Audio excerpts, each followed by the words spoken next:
Fuck this movie. No, seriously. No joke, no exaggeration. This movie can just go screw itself. I fucking hate it with a burning passion. And I am so glad that it was voted for, by you, for me to tear into. Let's rip this trash apart. This is Disney's, without a doubt, worst movie, Chicken Little. It starts with a bit of narration by someone I think is supposed to be Jewish.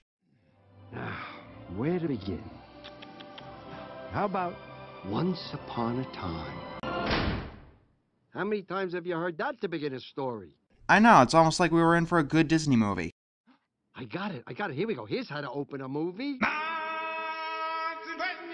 No, I don't think so. I get it, Disney. You used to be cool. Get started with this piece of shit.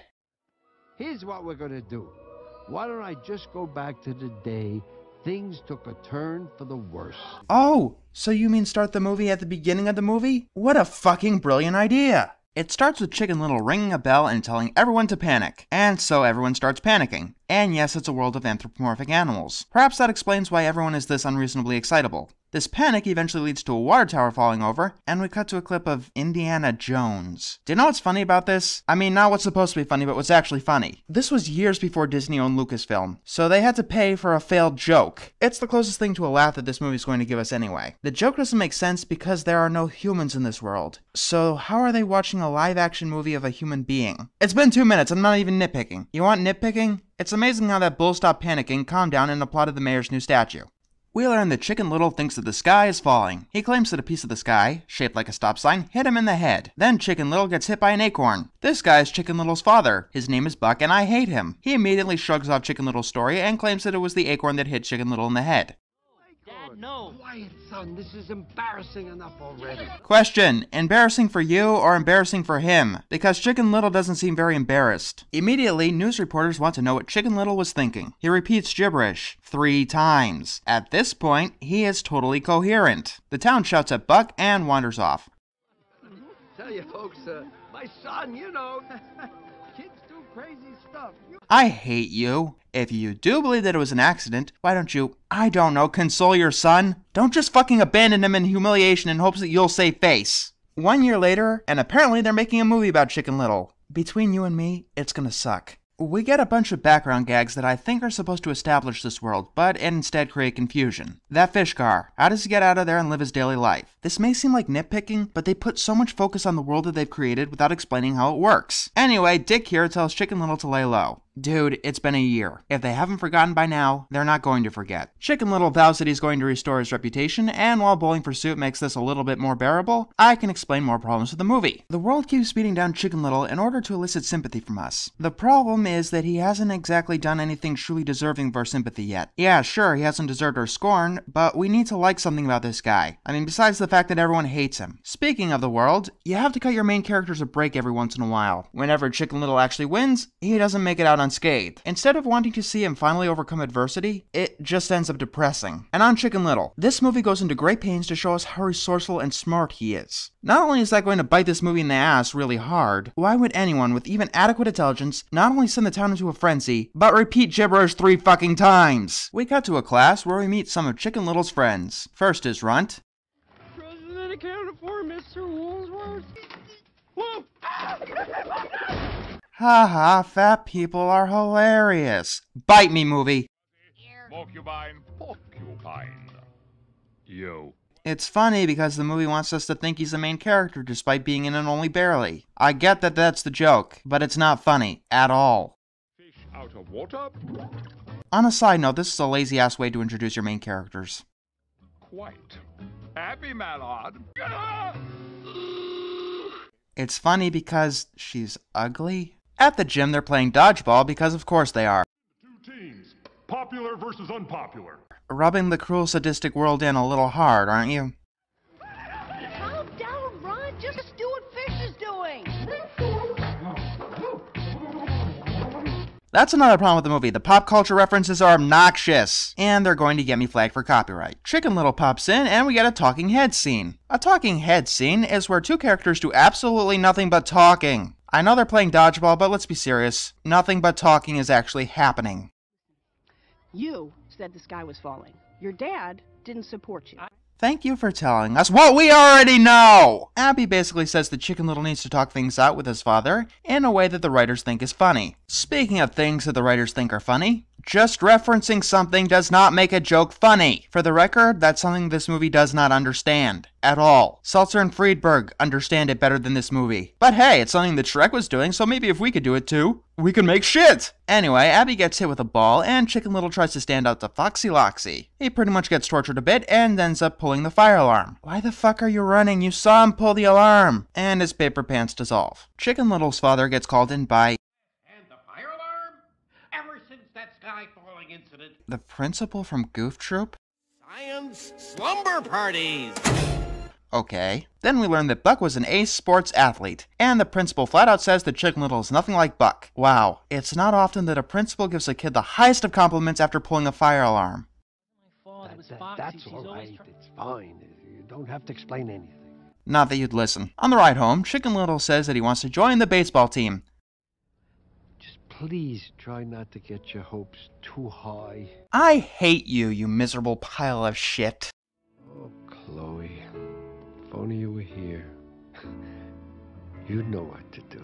I don't know. How about be involved in your son's life? How about stop being embarrassed by your son's mere existence? It's not hard! Oh wait, it actually takes something called love, and that's something I don't think you have. We get what I think is supposed to be this movie's trademark Disney sad scene, where Chicken Little actually wants to make his father proud. No wait, wants his father's love, and I am not going to let that go. And Chicken Little actually wishes upon the stars for it. So Chicken Little signs up for baseball, and is once again thrown to the wayside. He's not allowed to play, while Foxy Loxy takes all of the glory. Meanwhile, his friends start coaching him on how to be a better player. Speaking of Foxy Loxy, she's a character we're supposed to hate, while Buck is someone we're not supposed to hate. Enough said.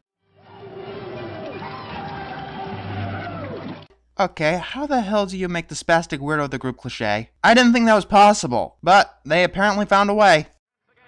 This excitement isn't just about the fun of baseball. It's about the gloating and rubbing their noses in it. The na we beat you taunting, if you will. And that's the main problem with the movie. That's the philosophy that everyone, and I mean everyone, subscribes to. Finally, at the championship game, Chicken Little is forced to go out. His coach tells him not to swing and get a walk. Chicken Little decides to ignore his coach's advice and actually tries to hit the ball. He gets 2 strikes, but against all odds and all probability and all logic, he actually hits the fucking ball. Then they throw in all of the baseball cliches. He's stuck in a daze, he runs the wrong way, the players have a hard time finding the ball, and Chicken Little just barely wins the game. I thought all of that shit died in the 90s. So they win the pennant and carry Chicken Little away, completely ignoring Foxy Loxy, who actually got them to the pennant in the first place.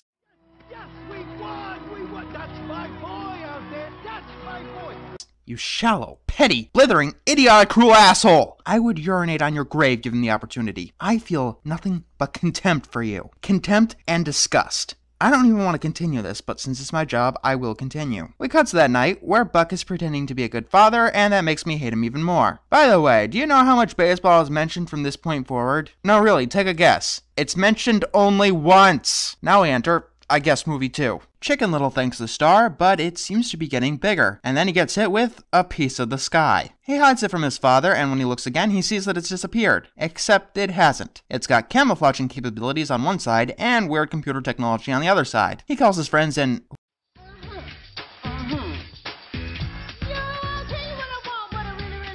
what the fuck am I looking at? Chicken Little shows them the plate, and we get another talking head scene that tells us nothing! Fish presses a button on the plate, and it ends up taking him into the sky. His glow stick gets stuck in the sky, so his friends go running after him, only to be stopped by Dick Asshole. I'm sorry, I meant Dick Asshole. I'm sorry, I meant the worst fucking creature I've ever had the misfortune to know. I mean Buck. It's totally pointless.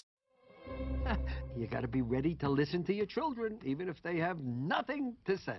Da, da, da, da, da, da.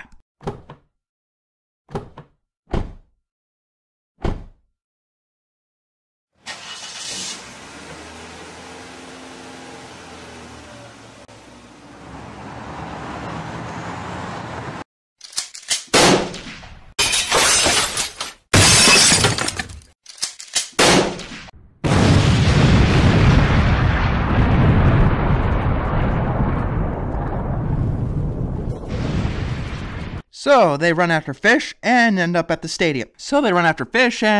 stadium. Then the glow stick starts rotating like crazy. It creates a tornado, and out of the tornado comes a flying saucer. Sure, why the fuck not? Except, I don't know, nothing in the previous 40 minutes suggested aliens at all. No. Unless your movie is about aliens playing baseball, pick one or the other. They see that Fish is alive, and they go wandering through the spaceship to find him. We get hit with visuals that border on creative and cliche until the gang comes across this weird thing. It turns out to be an alien, and it follows them. They eventually find Fish, but it seems that Runt has been distracted. They find something that suggests that Earth is going to be destroyed. Okay, that's it. We're running back to your house and you're gonna tell your dad. What the hell is he going to do? No, seriously, what is a washed-up baseball star going to do against an alien invasion? They run into the aliens who have just found that their child is missing, and they chase after the gang. We get a fat joke that's pounded into the ground, and the gang manages to escape. The alien child follows after them. Then we get a chase scene that lands the gang in a cornfield. The gang decides to ring the school bell to alert everyone, and I can't possibly see where this is going. And then we get a Signs reference because it existed. By the way, stop reminding me of better movies.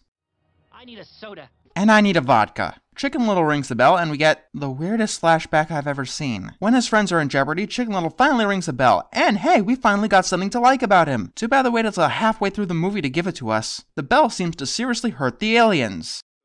The alarm bell has been activated. Quick, get a camera crew. Why would you put an alarm bell on a school? Forget it. Chicken Little says that there's aliens, but the flying saucer takes off before the entire town sees it. Yeah, I don't know what he was seriously expecting people to do against an alien invasion. Also, you've heard the saying, fool me once, shame on you. Fool me twice, I'm a dumb-witted idiot! This time Chicken Little's friends try to help, but no one believes them. Then Chicken Little begs his father to believe him. You gotta believe me this time. No, son. I don't. Wow, my fucking god! When I thought that I couldn't despise a character anymore. Buck, do me a favor. Just a semblance of a favor. Ask one question. No, wait. Ask one simple word. One simple fucking word. That word is why. Ask why. Why did Chicken Little complain about aliens after so long of being beaten down by the world around him, and after finally gaining a reputation, and after finally having your approval? Do you really think that he likes being ostracized, being abandoned by his parents? Hell, if you know, you fucking short-sighted cock! I'm sorry, that actually kind of gotten away from me there. What I'm trying to say is that I have a new most hated character in all of media, and furthermore, I could not despise this movie any more than I already do. The alien ship takes off, and leaves the baby alien behind. Then the alien finds a moping Chicken Little. Another Chicken Little incident last night. In one instance, an entire family of lemmings was sent running in fear. Unable to find a cliff, they instead began throwing themselves from the nearest park bench. It's funny because Disney is the company that forced lemmings to jump off a cliff, which created the myth in the first place. And it seems like Buck is getting a shit ton of flack for Chicken Little's incident. Despite the fact that he deserves it, I don't know why. After all, it was Chicken Little who claimed that there was aliens, and Buck was right there along with the rest of the town not believing him. Chicken Little's friends try to console him, but they don't succeed. Then Chicken Little sees the alien and calls his friends. For some reason, Fish is able to translate what he says. Then we see that the sky really is breaking apart. It turns out to be an alien invasion, and they happen to be Kirby's parents. Kirby runs off to get to them, and Chicken Little gets grabbed by Buck. And finally, Chicken Little tells him off. Took him long enough. No, I didn't put that there. Yeah, instead of Disney painstakingly composing the songs for this movie, they've gone entirely with pop songs. I wouldn't complain except for the fact that this is Disney we're talking about. Let it go, let it go. Can't hold it back anymore. Spineless tail, pathetic lot, and you haven't got a clue. Is blazing in me out of all control. Like fire, hellfire. I know at this point that they had DreamWorks envy, but come on! Foxy Loxy tries to fight and gets vaporized. Meanwhile, Chicken Little saves the alien. Buck comes in and still doesn't fucking believe Chicken Little. So finally, Chicken Little talks it out. You're never there for me. I mean, you were there when I won the big game, but not when I thought the sky fell. We get it. Buck is an asshole. An alien invasion is not the time to attempt to do emotional moments. But you need to know that I love you, no matter what. And I'm sorry. I'm sorry if I ever made you feel like that was something you had to earn. No. First of all, you're awful! Second of all, that's too little, too late. Third of all, you're awful! Fourth, that clearly wasn't love earlier. That was neglect. Fifth, you're awful! Finally, and probably the most important thing, aliens! So Chicken Little shows Kirby to Dick Asshole. By the way, I'd like to say I've always found you extremely attractive. And yes, that did come out of nowhere. You know, if they didn't force the girl to be the love interest, I would have said that this movie had a saving grace. But no, they literally forced her into it. So, here's the plan. They've got to go to the top of town hall. Buck pretends to be a good father, and at this point it's just really insulting. They eventually make it to the top of town hall after another chase scene. Finally, Buck's trust is put to the test. It just took, what, 10 fucking times? Buck comes out, and they both get zapped into the alien saucer along with everything else. And they come face to face with the great and powerful Oz. Son did not take your kid. You were the one that left him behind. That's bad parenting, and I should know. I'm wrapping it up. They let Kirby go, and we get another pop culture reference. Chicken Little and his father are nearly skewered, but Kirby talks Oz out of it. They get dropped, and the aliens come out. Then they go about fixing up everything. It seems like everything was just a misunderstanding. This is where the aliens pick their acorns. Ha! Okay, everything's been put back to normal. Stop reminding me of better Disney movies! Except for this one over here. Oh, by the way, they leave her like that because rewriting personalities is okay now. But hey, I'm a dad. You know how it is with your kids. When they need you, you do whatever it takes. When this incident wears off, or Chicken Little does something else a little out of the ordinary, Buck will be back to square one, perhaps even worse off, and Chicken Little will become even more disillusioned with his father. Buck learned nothing through this whole ordeal. Anyone else in the mood for some KFC? And it turns out that Chicken Little wasn't crazy about the sky falling either, which spits in the face of the actual fable that this movie was made from. You know, the one that said people shouldn't panic at the slightest provocation? What the hell happened to that? Son, these people are from Hollywood. The one thing they will never do is mess with a good story. Yeah, well, fuck you too! We end on what would have made a much better movie, a giant fuck you to the audience, and that was Chicken Little. Or the worst animated movie I've ever seen. Perhaps the worst movie, period, that I've ever seen. I suppose that other animated movies like Tentaclino or Marge Needs Moms are worse objectively, but no movie has enraged me as much as this movie has. It's horribly mean-spirited and unpleasant, and that's just the tip of the iceberg. The plot is the fusion of two half-baked ideas riddled with cliches. The characters are either stereotypes, assholes, or both. The humor is almost entirely pop culture references. And Buck, well, I said it once before and I'll say it one more time, he's a big fat cock!